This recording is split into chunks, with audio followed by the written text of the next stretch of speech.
Hello runners, so welcome to this video where I share with you guys on a celebration of 6 months of running injury free. Not just 6 months, but I ran this 6 months I ran around 1,500 kilometers without suffering any injuries. Yeah! To be able to run so much without suffering any injury is really something worth celebrating. So today I shall share with you guys on how I did it, but before that, some updates on my today's run. I ran 10 kilometers today at 514 minute per kilometer pace. So this is my first run after hitting the wall 2 days ago if you have watched my video. Alright, so coming back to today's topic, and before I begin, if you are new to this channel, my name is Runner Cow and I love to do running related content, and if you like this type of content, please subscribe and ring the bell to stay notified of new content. I'd like to share a little bit about my journey, at the start of my running journey, right? The injuries that I suffered when I started after a long 6-year hiatus, and I really suffer from a lot of pain here and there. I'm very thankful that I didn't really suffer any major injury,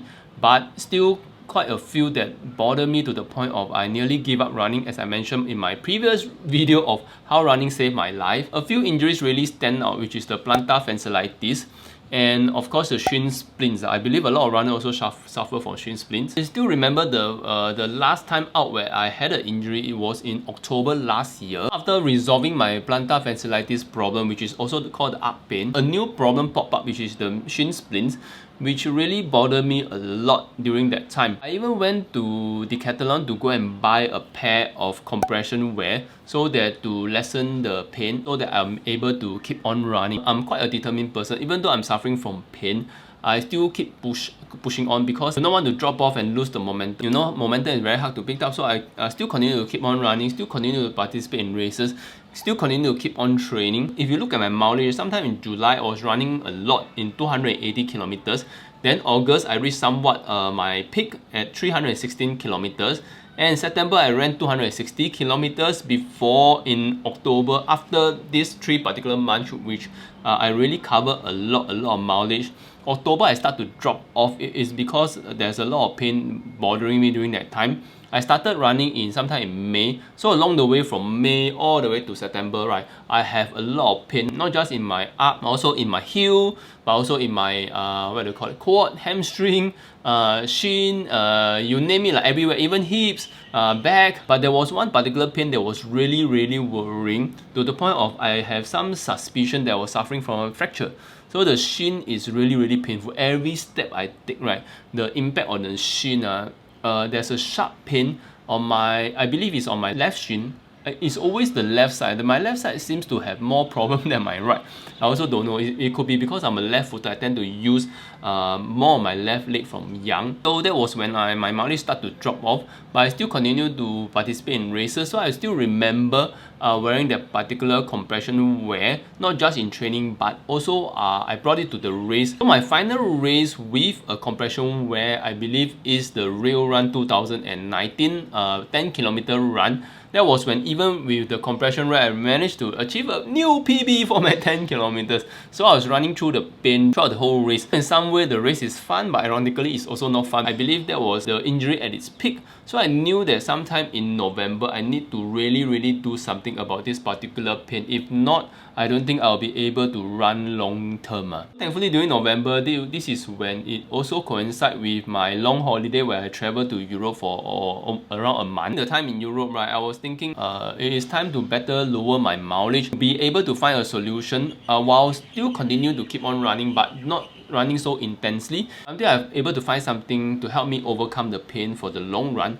Then I will start to increase my mileage. So in November, during that time, right, I ran around 130 kilometers. I attribute November to be my turning point for this particular injury, where I list down a list of particular things, right, where I enforce myself to really be very strict and disciplined about the things that I need to do on my recovery. Because I promised to myself that this thing about running, right, will be in the long run. I really want to run until I grow old, until I'm 70 to 80. I still want to keep on running. If I have to suffer from pain for every single run I ran, right, I don't think I'll be able to last long. So that's when I start to be disciplined on these 6 particular things. I decided to be very disciplined in my foam rolling every single part of my leg, not just on my shin, not just wanting to recover from this injury, but to make sure to ensure that the chances of suffering a recurring injury will be much lesser. Of course, they always say prevention is better than cure. That's when I really foam roll quite aggressively after every single run. No matter how tired I am, even before I sleep, I will do a lot of foam rolling. So this is the first thing that really helped me. So the second thing that helped me, not just with this injury, but helped me to stay injury free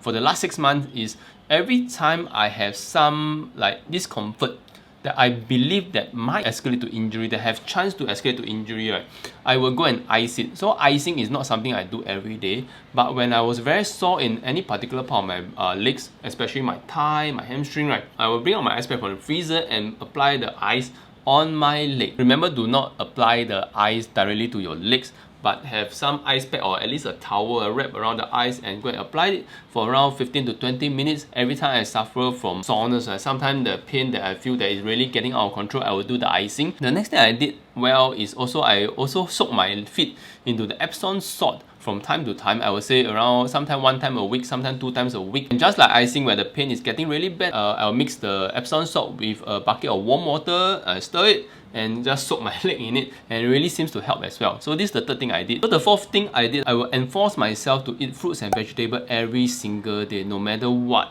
I am eating. Yes, because I know the fibers and the nutrients in all this food will be able to help me to recover faster. As you know, right, from my previous video, that I really is a carnivore in the past. I never really eat any of this food.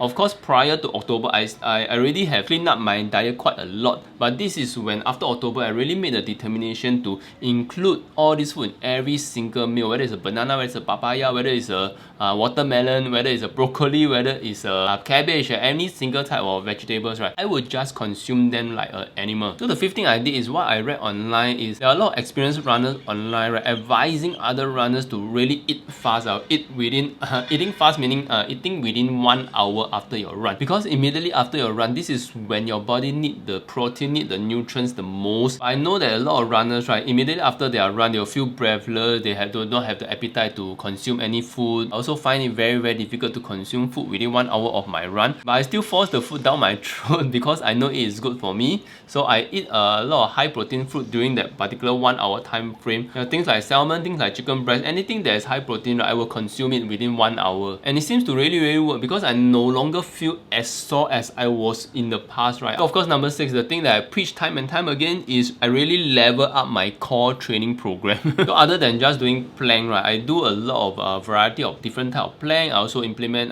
crunches, butts up, heel touches, also training on my glute, also do a lot of bicycle kick. So sometimes core training, right, can take up as much time as my run as well. Of course, if you look at my mileage, so from December, my mileage started to jump up to 275 kilometers. Then in January, right, I ran my biggest ever mileage in my whole life for 1 month, which is 341 kilometers. So that is my peak during that time.